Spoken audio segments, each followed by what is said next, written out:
Hey, what's going on, everybody? My name is JB. Welcome back to the All Things Mechanical YouTube channel.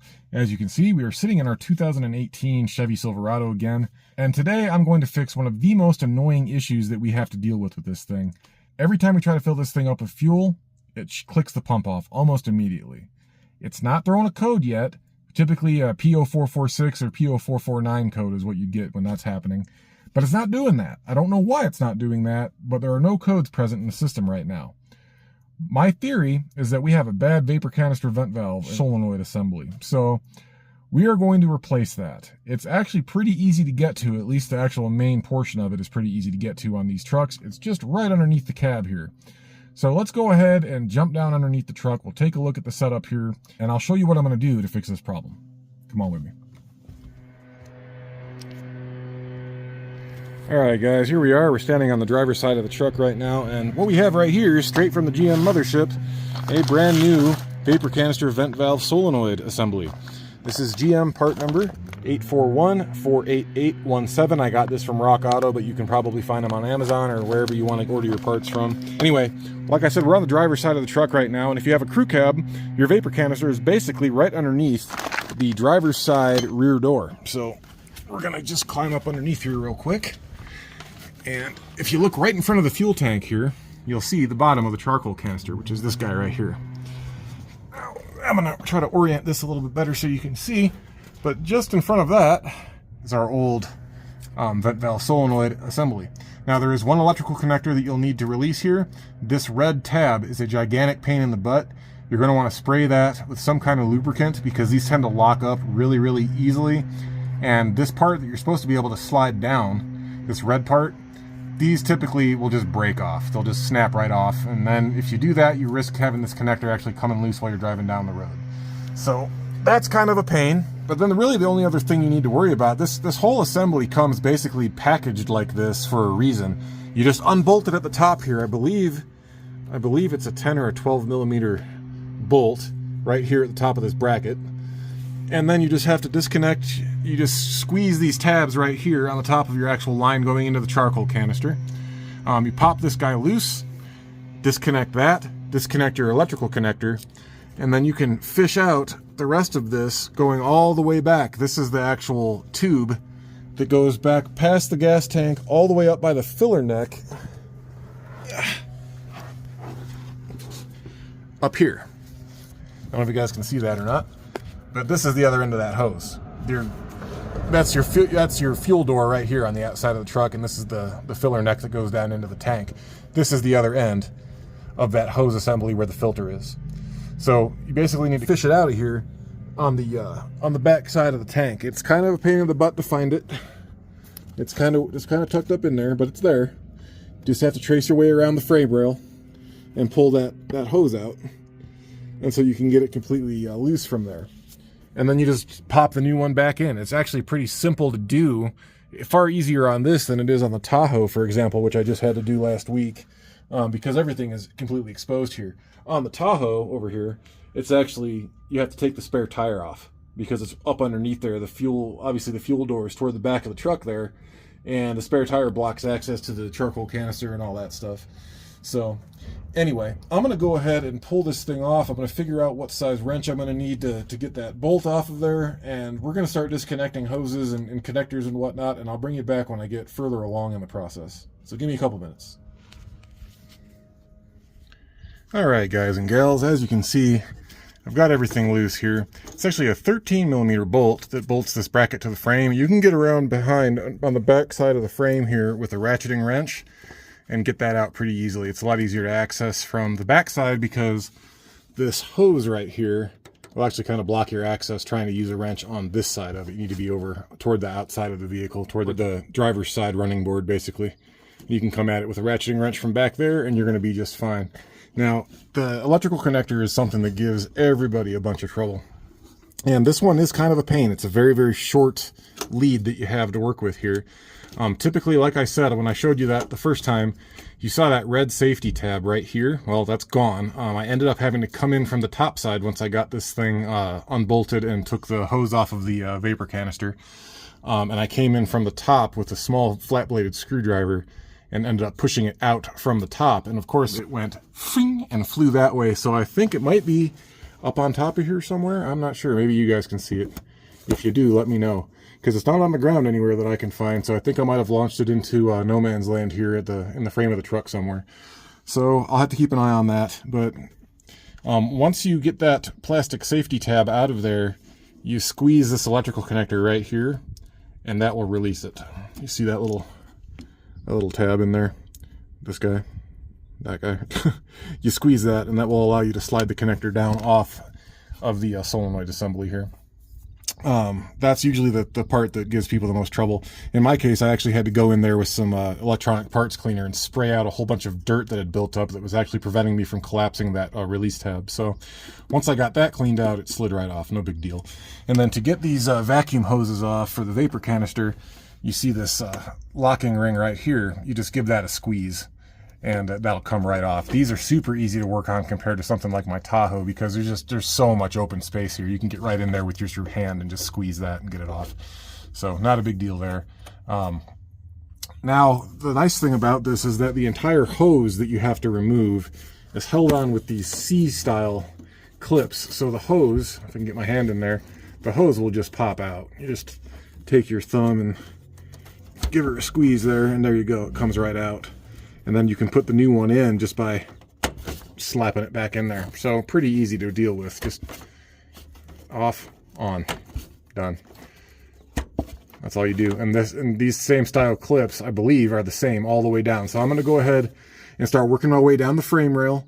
Probably working mostly by feel and releasing all those little clips that hold that hose on. And we're going to end up all the way, like I showed you earlier, all the way back here by the filler neck. And that's where the end of that filter is. When you order this part, I have a crew cab truck with a relatively short bed. I think it's something like a 5'9" bed or something like that. The hose length is different depending on your cab and bed configuration. So I gave you the part number that I'm using earlier, but make sure you order the correct part number for your particular truck, because you could find yourself in a situation where if you order the wrong one, you're going to end up with a hose that's way too short, and you're going to end up getting the filter stuck somewhere above the fuel tank or whatever, because it's not long enough to reach all the way back to the filler neck. So just keep that in mind. But I'm going to go ahead and go through, release all this stuff, and I'll bring you guys back when it's time to install the new one. So give me a few minutes, and I'll bring you right back. All right, fellers and fellettes, good news. There is only one additional clip right about here in this general area on the frame rail, and then it's free all the way up until it snakes over top of the frame rail here and continues on. There's one more clamp that I just disconnected that was on the filler neck right here, and then this guy comes right down. But as you can see, it's got this housing built into it. I don't know if you can see that. The sun probably washed it out. It has this, rather than being the old style, just this part. Sorry, the camera's terrible right now. Just this guy right here, it has this additional shroud on it with some locking clips on it. And where that goes is that if you open your fuel door, that shroud actually clips in right here at these two slits at the top of your fuel filler neck. So you just squeeze those tabs together and pop that guy backwards, and it will fall right down for you. So that's actually, I actually really like that. It's a much more secure way of holding this whole vent hose assembly, but there was dirt and crap just falling out of this thing, as you can see. So I'm sure it's just chock full of junk in there, which is why we're not able to fill our fuel tank very easily. It keeps clicking the pump off every time we try to put gas in this thing, because if there's no ability for this thing to vent pressure out, it's going to back up through the filler hose right here, through the filler neck, and cause the pump to shut down early. So that's the primary reason why I'm replacing this thing. So what I'm going to do is get this thing situated up toward the front here, get the new assembly bolted in, plugged in, and get that Evap hose plugged into the charcoal canister. And then we'll fish this filter assembly backward along the frame, just like the old one, and we'll get the new one reattached to the clips along here, fished up to the top here, and we'll snap this guy into the top. Now, I'm not sure how easy that's going to be for me, because I'm going to be flying blind, but as long as I get it oriented properly in my hand, pretty confident I can just reach up in there and snap it into place. But I guess we'll see what actually happens. So give me a minute. We're going to go ahead and get this thing reinstalled, and we'll go from there. All right, guys, we got everything back installed here. Got the new part put in. When you're reinstalling this, start here. You don't want to try to feed this up from the back. You're never going to fit this bracket or this hard plastic hose or anything over the fuel tank. You got to start up here and then feed the actual filter assembly back toward the fuel filler neck. Start with this first. Go ahead and clip this emissions hose, this hard plastic hose, back onto the vapor canister first. And then you can get your bolt and everything in, and then you can reattach your electrical connector. Now again, that safety tab that's supposed to be in there to lock that thing in place is long gone. I don't know where it went. It just disappeared. So it's probably up in here somewhere. But one helpful tip I just figured out is that you see this hole in the frame here. You can use that to line up on your bolt. I don't know if you can see the bolt right there. That's the bolt holding the bracket in. So if you get a light up behind there, when you're trying to fish that bolt back in with your hand from back here, you can kind of use that, put it through the bracket first, get it started, and then you can feed it in and get it started in that threaded hole in the top of the frame. Tighten it up from there. Now the hose, the new hose is going to come with these new little plastic clip-on dealies on it.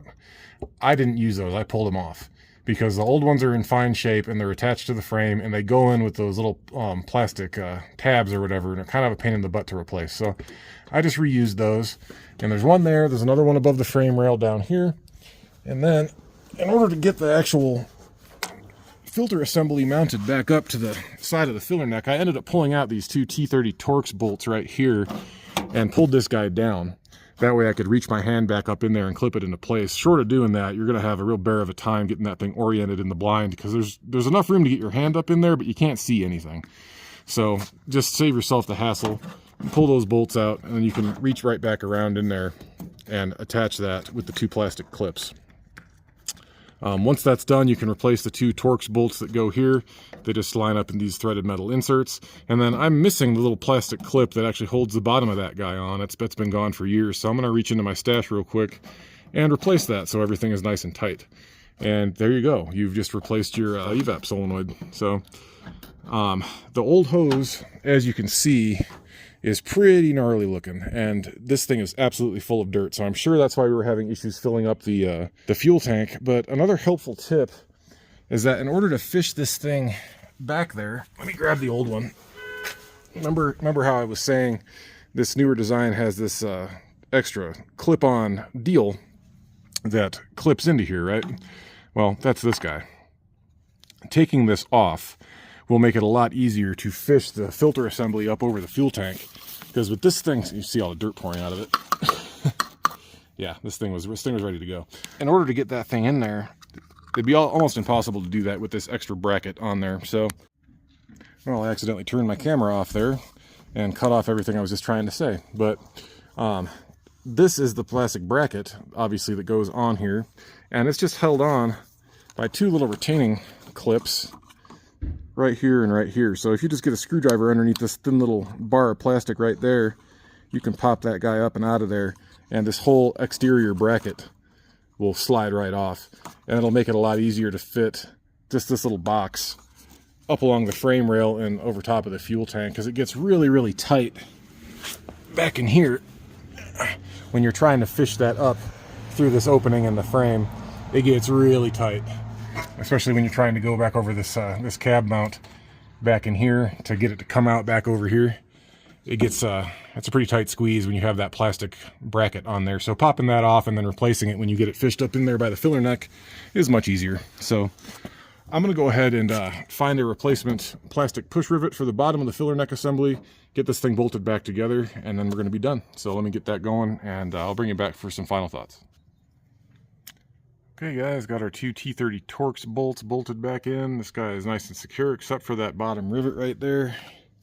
I'm thinking that one of these little Christmas tree clips is going to be the best bet. I have a whole different variety of sizes here, but they're either too big or too small.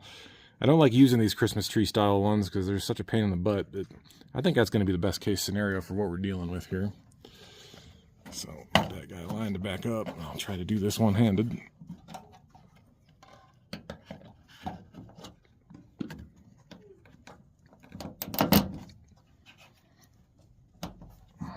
All right. It's not 100% secure, but it's a heck of a lot better than flopping around. So I think that's going to do it. This should be a drastic improvement in our ability to refuel this thing without it clicking off every 2 seconds. Well, guys, there you have it. That's how you replace the vent valve solenoid on one of these trucks, 14 to 18 Chevy Silverado. And I'm sure it's very similar for a bunch of the other model years of these trucks. I hope that some of those little tips that I threw in there are helpful for you. It's a little bit different than some of the older vehicles because of the extra mounting bracket that the filter assembly has up by the filler neck, but just pulling a couple of bolts out of there and taking the plastic rivet out if you have one. I had to replace mine, but if you have one, that's all you need to do to gain access to that. It makes it a lot easier. Try not to lose that little red safety tab. That's my biggest piece of advice, but if I have a code that comes from that thing, I'm going to immediately know why at this point. I'll just have to check that connector and make sure it's firmly attached, but not a terribly hard process. GM actually did an all right job with that compared to some of the other things that they've been cranking out lately. So anyway, I hope you found this helpful. You guys have a wonderful weekend. Get out there, try to fix something, try to do something new. You never know what you're capable of until you try. Thanks for watching. Be safe, have fun, and we'll catch you on the next one. See ya.